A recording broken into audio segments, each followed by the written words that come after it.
মুসলিমরা রয়েছে, এই মুসলিমরাই আল্লাহ সুবহানাহু ওয়া তাআলা ঘর ভেঙেছে। আপনারা কেন সেই ঘর ভাঙলেন? ওই মসজিদ কেন ভাঙলেন? ওই মসজিদটা কার? কাদের মসজিদ? পৃথিবীর কোন মানুষের মসজিদ? আপনারা বলছেন লা মাজাব, তারা ফ্যাসাদ সৃষ্টিকারী। আমার কথা হলো, লা মাজাব যদি ফ্যাসাদ সৃষ্টিকারী হয়, তাহলে তারা যে ঘর বানিয়েছে এই ঘরটা কার? এই ঘরটা আল্লাহ সুবহানাহু ওয়া তাআলার। সেখানে তারা সিজদা করার জন্য ঘর বানিয়েছে, নামাজ পড়ার জন্য ঘর বানিয়েছেন। সেখানে কি তারা মূর্তি পূজা করার জন্য? সেখানে কি তারা গান বাজনা করার জন্য? সেখানে কি তারা নর্তকী নাচার জন্য সেই ঘর বানিয়েছিল? লা মাজাব, তারা যদি ফ্যাসাদ সৃষ্টিকারী হয়, তাদের নামাজে যদি ভুল ত্রুটি থাকে, তাদের ইবাদতে যদি ভুল ত্রুটি থাকে, তাহলে আপনারা তাদেরকে দলিল পেশ করুন। তাদেরকে বলুন যে জোরে আমিন বলা এবং পায়ের সাথে পা মিলালো, বুকে হাত বাঁধা, এগুলা ঠিক নয়। আপনারা দলিল পেশ করুন, বা আপনারা যে করছেন তার দলিল দেন। আপনারা কেন সেই ঘর ভাঙলেন? কি জবাব দিবেন আল্লাহ সুবহানাহু ওয়া তাআলার কাছে? আমাদের এই বাংলাদেশে মুসলিমরা যেই সরকার আসুক, সেই সরকারি মূর্তি তৈরি করে মরে মরে। এই বাংলাদেশে বহু মূর্তি রয়েছে যেগুলা মুসলিম রাষ্ট্রনায়ক বানিয়েছে।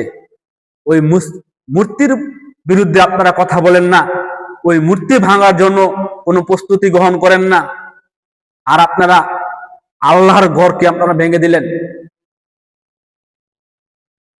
আল্লাহর ঘর ভেঙে দিলেন। মুসলিম কিতাবের 2287 নম্বর হাদিস, আলী রাদিয়াল্লাহু আনহু বলেন, রাসূল সাল্লাল্লাহু আলাইহি সাল্লাম বলেছেন, আল্লাহ তাতা আতিম সাল্লাহ ইল্লা তামাস্তাহু ওয়ালা কাবরান মুসিবান ইল্লা সাও ওয়াইতাহু। রাসূল সাল্লাল্লাহু আলাইহি সাল্লাম বলছেন যে আলী, যত ছবি মূর্তি রয়েছে সব ভেঙে খান খান করে দাও। আলী, যত উঁচু কবর রয়েছে সব ভেঙে চুরমার করে সমান করে দাও। তাহলে আল্লাহর রাসূল সাল্লাল্লাহু আলাইহি সাল্লাম বলছেন যে ছবি মূর্তি ভেঙে দিতে, উঁচু কবর ভেঙে সমান করে দিতে। আর আপনারা এই সিলেটে সবচেয়ে, বাংলাদেশের সবচেয়ে বড় কবর হচ্ছে সিলেটে শাহজালাল এবং শাহপরাণ। সেই শাহজালাল শাহপরাণের মাজার ভাঙার জন্য আপনাদের কোনো চিন্তা ভাবনা নেই, সেটার বিরুদ্ধে আপনারা কথা বলেন না। আর সেখানে মসজিদ হয়েছে, হ্যাঁ, সেই মসজিদ আপনারা ভেঙে দিলেন। কার ঘর ভাঙলেন? আপনারা বলছেন যে শাহজালাল শাহপরাণ তারা আলেম মানুষ ছিলেন, তারা খুব বুজুর্গিরি ছিলেন, তারা খুব ভালো মানুষ ছিলেন, এটা আমরাও স্বীকার করি। শাহজালাল একজন বিজ্ঞ আলেম ছিলেন, শিক্ষিত মানুষ ছিলেন, পরেশগারী মানুষ ছিলেন। কিন্তু তিনি তো বলে যান নাই যে আমি মারা গেলে তোমরা উঁচু কবর বানিয়ে সেখানে তোমরা পূজা করো, সেখানে গিয়ে তোমরা গাঁজা খেও, সেখানে তোমরা ব্যবসা করো আমার কবরকে নিয়ে। তিনি উঁচু কবরের বিরুদ্ধে কথা বলেছেন, তিনি ছবি মূর্তির বিরুদ্ধে কথা বলেছেন। আর আপনারা মুসলিম হয়ে সেই আল্লাহ সুবহানাহু ওয়া তাআলা ঘর ভাঙলেন, যেখানে বলা হয়েছে কবর ভাঙার জন্য, উঁচু কবর ভাঙার জন্য, যেখানে বলা হয়েছে যে মুসলিমরা যে ছবি মূর্তি তৈরি করে তা ভাঙার জন্য।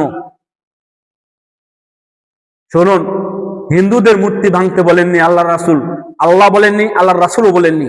যে হিন্দুরা তাদের ইবাদত খানায় যে মূর্তি রয়েছে, যে পূজা করছে, তারা সে মূর্তি ভাঙতে বলেনি, সে মূর্তি ভাঙতে বলেনি। ওই মূর্তি ভাঙতে হবে যে মূর্তি মুসলিমরা তৈরি করেছেন। রাস্তাঘাটে মোড়ে মোড়ে যে মূর্তি তৈরি করেছেন মুসলিমরা, সেই মূর্তি ভাঙতে হবে। যেখানে হিন্দুরা পূজা করে না, হিন্দুদের যে ইবাদতখানায় মূর্তি রয়েছে, ওই মূর্তি ভাঙা যাবে না। আল্লাহ সুবহানাহু ওয়া তাআলা বলছেন